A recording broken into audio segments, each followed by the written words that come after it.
Alban geldi.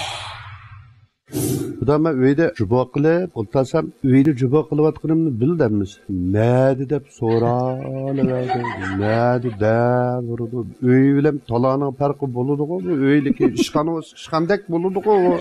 Dep savatı dedi. Ma sualınlığa ben burada addi cevap versem, ama addi bulap kaldı diken. Sonra muşunu bir nakşı bilen, müziksi ba burundun. Sözünü bir septurup musilligi bir neydilikimni dep birey, dep manda bir nakşı ettim. Tekst şunda yaxşı.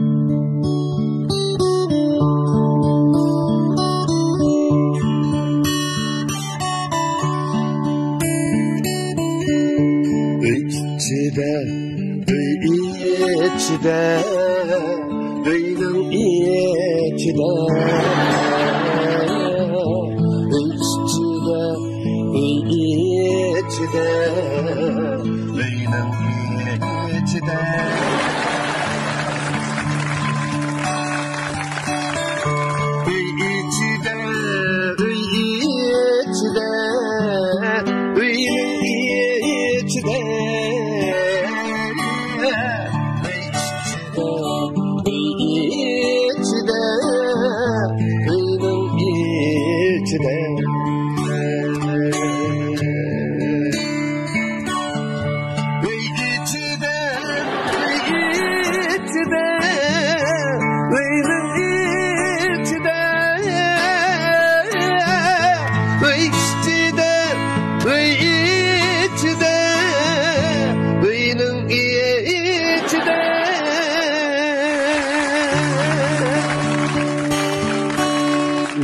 Gelsin dedim.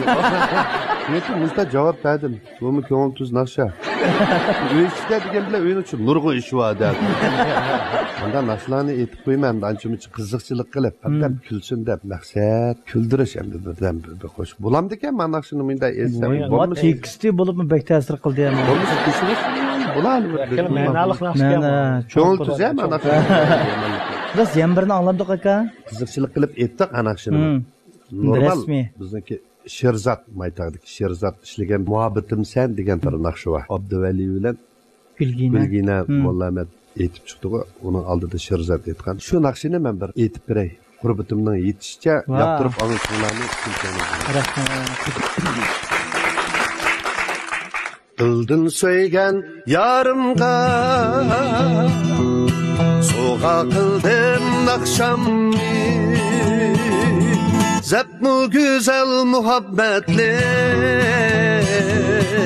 Kulun leylik akşamlik Dildin söygen yarınga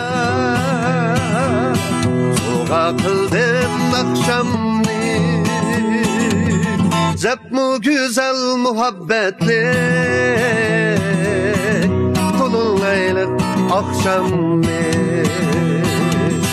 Ayrılmayız ikimiz Mengü giriştimiz Söygü ızharda kalbimiz Şu bozulmaz verdimiz Muhabbet sen, muhabbet sen Muhabbetim sen Muhabbet sen, muhabbetim sen, muhabbetim sen.